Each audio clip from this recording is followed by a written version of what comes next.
Oh, there are not enough hours in the day. Hello, welcome once again to Stuff and Things, where I like to talk about stuff and occasionally even things. I'm your good friend Bradley, and today is a Sunday Stuff and Things, and there are so many stuffs and things to talk about in this week's Sunday Stuff and Things. So much going on. I've been super busy with work and then also had family in town. My little brother and his wife and my niece were in town, so I was trying to hang out with them a bit. My niece has decided that she doesn't like me anymore for some reason. It was kind of sad. She's a little girl, so I'm sure she's fine. But she was just very like standoffish with me. It was like, hello, hello. And she's just like, no, not into it, which fair enough. But it just sucks when you don't see people very often. And you're like, hello, my little niece. Why don't I show you? I was trying to show her my camera and she's like, no pictures, no pictures. Anyway, I need to go visit them at some point. But anyway, I've been doing a ton of stuff. I was working on a video earlier today that took quite a while. It was kind of involved. I'll be telling you a little bit about that as well. We have a lot of feedback from the first impressions video that I posted on Cornell and Diehl Small Batch 8 State Burley 2022. And people, you guys need to relax a little bit. We're going to get into that too, but let's get into this. We have so many things to talk about. Oh, and then I've got box openings from two companies here. This is from Eagle and Child Pipes, AJ Khalid, and then this is from Lockbee. You guys remember Lockbee, don't you? So some cool things to show you as well. And then of course we'll get into your questions, comments, and feedback in hashtag askstuffandthings. So let's get into it. Gotta go. All right, gang, so what can you look forward to on Stuff and Things and working? I don't have my phone silenced. I apologize for that.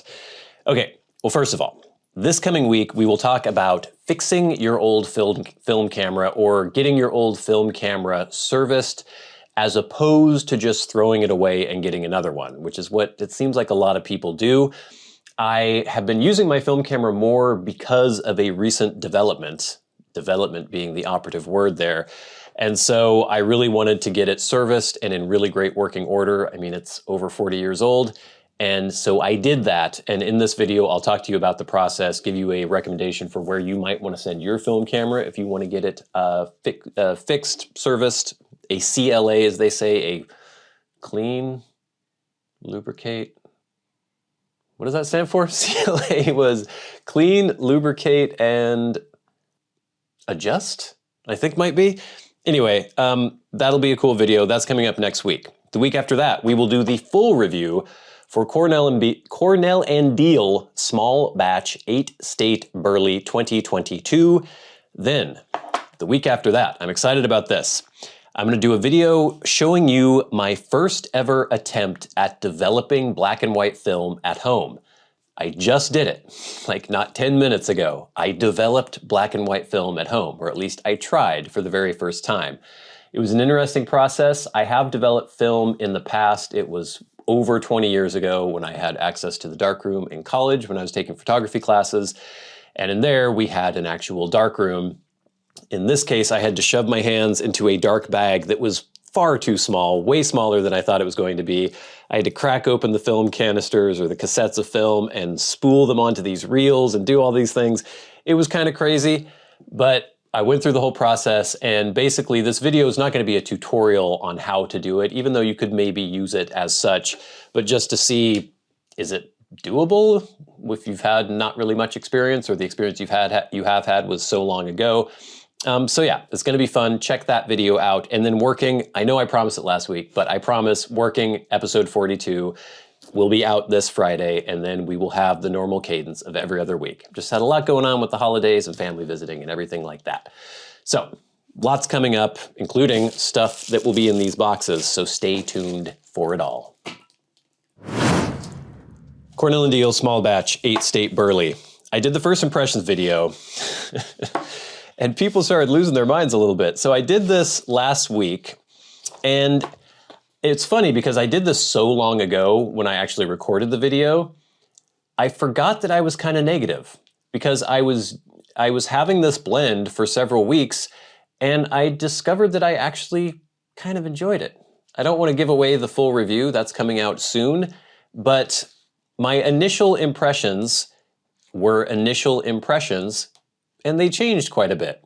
So I put out the initial impressions video. I think in the review too, I was like, I think I like this from the beginning, totally forgetting that I didn't quite like it from the beginning.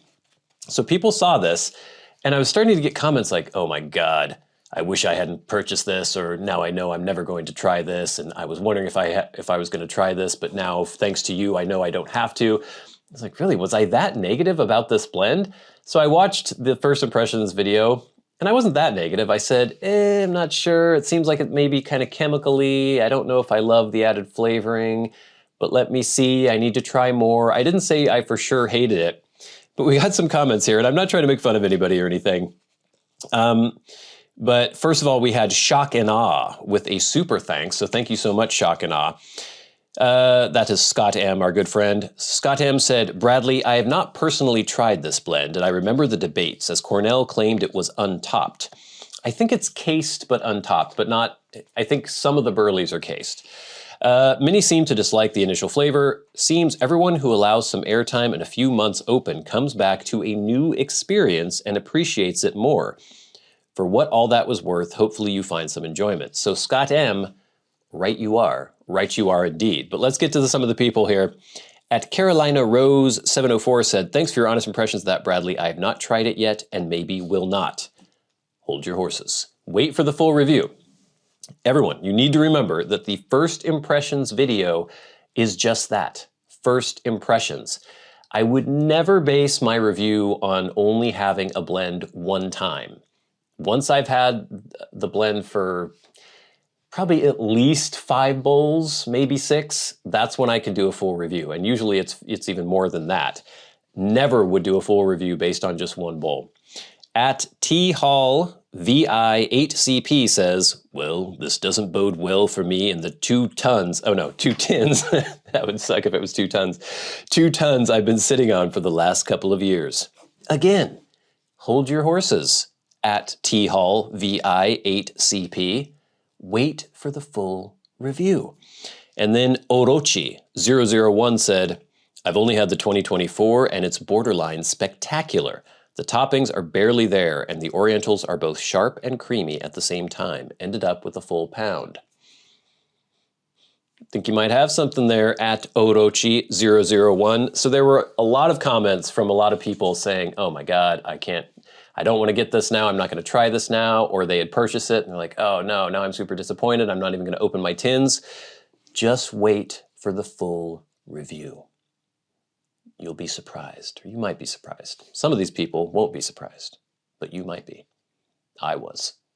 You might be too. Not everyone was, but you might be. As was I. All right, gang. Let's open some packages. I have something from our good friends at Lockbee. I have reviewed things from Lockbee in the past. They have cool things for journaling and writing. I don't want to stab myself in the face with this knife. So let's just take a look. More just ripped it than cut it. I need to sharpen this thing. At what Lockbee sent us. Here we go. We have a packaging list. Field Journal Mini Brown. Ooh, what could that be? Let us open it up and see. Aha! I like Lockbee. I like their logoing. I like the way they package things.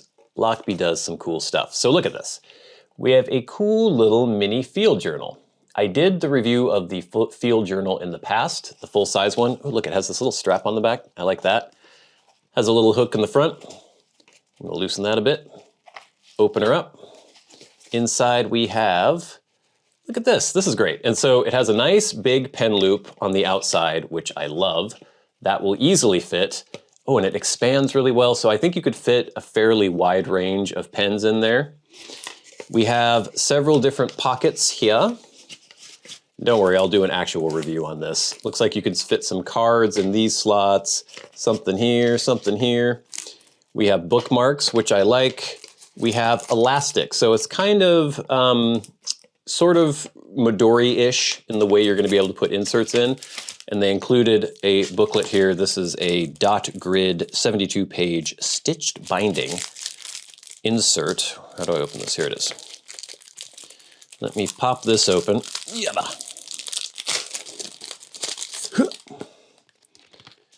We will take this thing off here. We will take this here. So the cool thing too is that they have kind of two spines.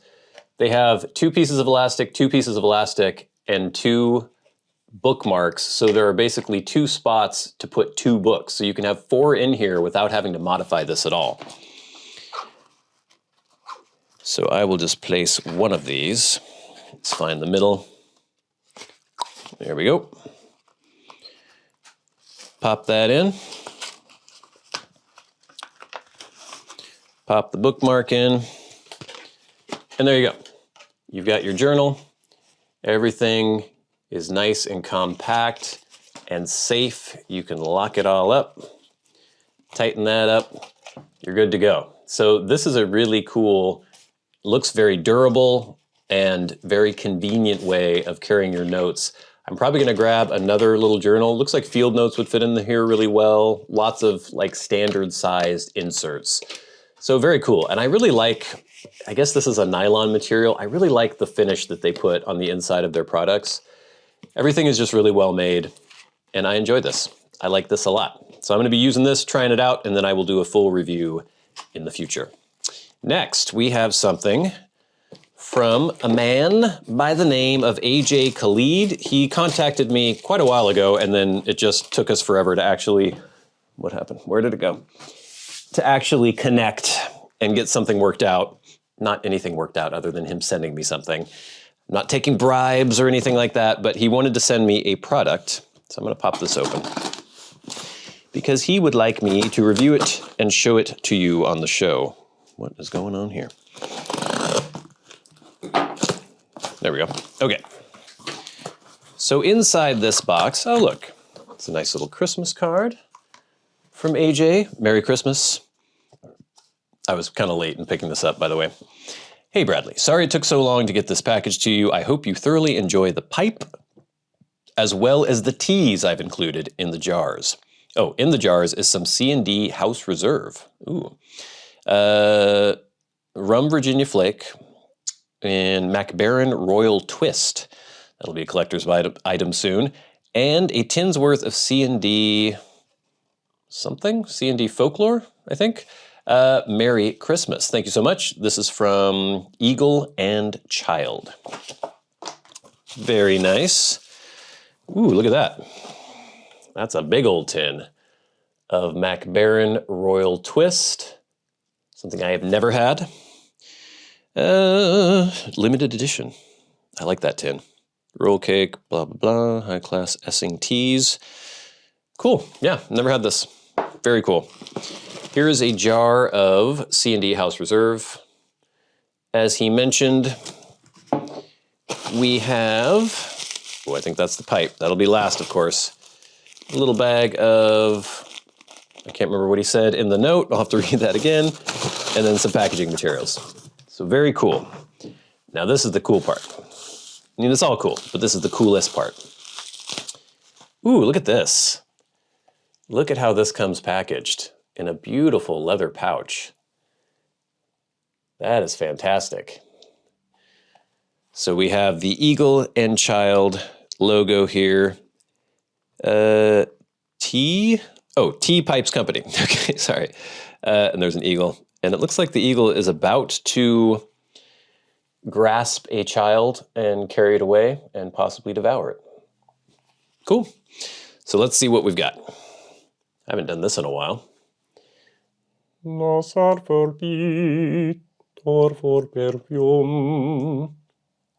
Ooh, that's really pretty. Look at that. Lovely little pipe. So it's got this beautiful acrylic, or no, that might even be vulcanite. Is that acrylic or vulcanite? I think it's acrylic. This beautiful stem. Take a look at that.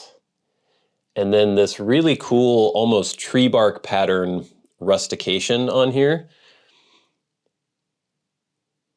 So a lot of these are, I believe, inspired by the Lord of the Rings. And this was one that's a little more just kind of basic, because I like the basic shapes. But this is just a beautiful, petite little billiard shape. Nice finishing on the rim. And yeah, this looks like a tree. that has been hewn and then carved into a beautiful little pipe. Good draw, good draft. Everything looks nice. Stem is nice and tight. Looks like, if I can get my flashlight going here, looks like the draft hole is nicely centered, properly in the heel of the bowl.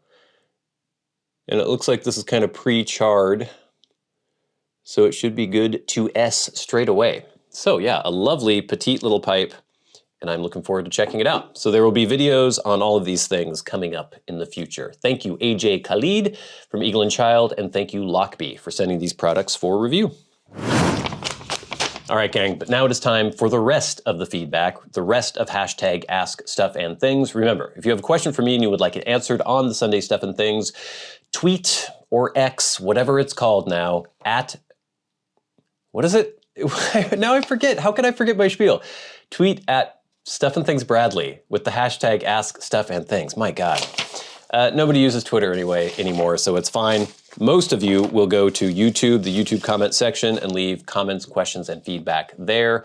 Do that, please. But if you are a Patreon supporter, you can write to me via Patreon, go right to the front of the line, or you can hit that super thanks button under this video and go right to the front of the line. So we already did the feedback for last week's First Impressions C&D Small Batch 8 State Burley 2022, but now we're gonna do feedback from last week's Sunday Stuff and Things, and my God, I had well over 200 comments on that video. We were talking about the blends that are going to continue to be produced by STG, the former blends, the blends that McFadin and Sutliff were producing. There were over 988 blends that Sutliff and McFadin were producing, and the list came down to what? Was it 14 blends, something like that? That's it. That's all that STG is going to be producing now, and people had a lot to say about that. So we had tons and tons of comments. Let me just read you some of them here. This is from at Ricardo Gadelha 5003. Pretty devastating indeed. I wonder what will replace Old Dark Fired for me. I suppose Irish Flake is somewhat similar. Is it? It's a Peterson blend, so who knows if that'll survive either. Irish Flake, from what I remember from your review, is quite strong in the end department, which might be a problem, as I'm not very resistant. I wouldn't say that Peterson Irish Flake, well, see, there's the Peterson Irish Flake I know the best is the former version, the one that was less licoricey and more chocolatey. The current version is definitely more licoricey. It's still good. I wouldn't say it was very similar to Old Dark Fired. I'd say it's probably most similar to something like Solani Aged Burley Flake, something like that. But if anyone has anything they would like to chime in with in the comments, let Ricardo know. At Caleb Nice, or Nice 2999 says, damn, does that mean the Seattle Pipe Club line is going away? Yeah, probably for a while at least. I'm assuming they'll find somebody else to manufacture their blends, but they will be going, I mean, who knows how long of a gap there will be, if there's production available for the blends that they have out, like, I don't know, but I'm assuming they're gonna be going away for a while. At Aeronautical Tabacalaca, Aeronautical T. della Pipa. Hey Bradley, I'm the Percy and I run a small Italian YouTube channel called Aeronauti del T. della Pipa. I watched your video about the STG email regarding the acquisition of McFadin and Sutliff. Do you know if the changes mentioned affect only the US market, or will they also impact production and markets in Europe, including Italy? Thanks for your attention. As far as I know, every indication is that it's going to be worldwide. And this is just the McFadin and Sutliff stuff. I think STG will be contracting even more as far as the amount of blends that they produce, and this should be worldwide.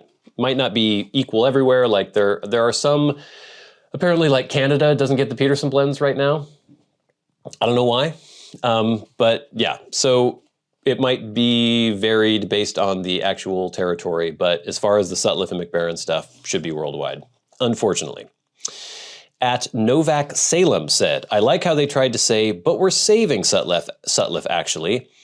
No. They just gutted the American pipe tea industry. How many mom and pop stores like Country Squire or Strauss were tied to Sutliff? How many name brands like Hearth & Home or Seattle Pipe Club? How delusional are they to think that people will still want their products? No one that cares is going to want to S anything STG touches after this. We'll see. There's going to be a lot of fallout from this, but obviously people are going to keep continuing with the hobby probably. I don't know. We'll see. I don't want to completely vilify STG either, because I'd love to hear their reasoning behind all of this. But yeah, it's not great. None of it's great. At Lawn Bowler UK says, to me, it's not the loss of Sutliff or McFadin, but of those they helped out or blended for. We lose Hearth & Home, Seattle Pipe Club, huge loss, hopefully not forever. Warhorse, Bengal Slices, Per Jensen, Savinelli, John Cottons, Amphora. Those are just off the top of my head. There are many others also being lost. This isn't just losing Sutliff and MB, it's losing dozens of others too. Very true. At Bill Keach Piper Racing Photog said, Peterson is safe. I got an email from them. And yeah, I've seen that as well. A lot of people were letting me know that apparently the Peterson blends are going to be okay, or the former Dunhill current Peterson blends.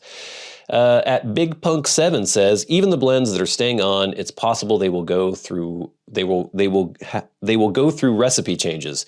Yeah, they're not going to taste exactly the same because it'll be STG producing them instead of Sutliff or McFadin. At Andy Meresse 6930 says, Dunhill was discontinued, but resurrected as Peterson. I'm holding out hope that the HH line will fare the same. I really love the Sutliff Burley Delight and hate to see that go once I've gone through the 3 pounds I stocked up on. Let's not mention SPC, Seattle Pipe Club, hopefully finding a new producer. Yeah, I don't know. We'll see. Any of the HH line that was grandfathered in before the FDA rules from 2017, whatever that was, they may be able to bring back, but will they? I don't know. And then finally, at Dwayne Hilton 4736, gang, to C&D I go. There are some excellent blends there. It also includes Briarworks, GLPs, Captain Earls, Two Friends, Dracula and Sons, Low Country, Warped, Kramers, etc. Yeah, and I think I love a lot of C&D stuff, and especially a lot of GLPs things. I think if you just picked one blender and only had to pick from their blends, I don't think you could do much better than GLPs as far as just the breadth of different kinds of blends available and the quality, the consistent quality of all those blends. So yeah, we still have lots to choose from, still great choices out there, but very much a big loss. Thank you, gang, for all that feedback. Please keep it coming in. It really helps make the show go. But now it is time for the very best part of the show, and that is where I thank our Patreon supporters. Remember, if you would like to support the channels on Patreon, there is a link in the description box below, and it is much appreciated. It's pretty much the only way I fund this channel and pay for making videos. Most of these videos can't be monetized. The Sunday one is. That's why I say teas and such, the euphemisms that I use on the Sunday video, but anything that is expressly about pipe teas featuring essing peas cannot be monetized whatsoever. So your support on Patreon really helps. We're trying to get $105 supporters. Please check the link below to see if you would like to contribute. You also get early and ad-free episodes, but every week we shout out those who support the channels at $25 or more a month, the producers of Stuff and Things. People like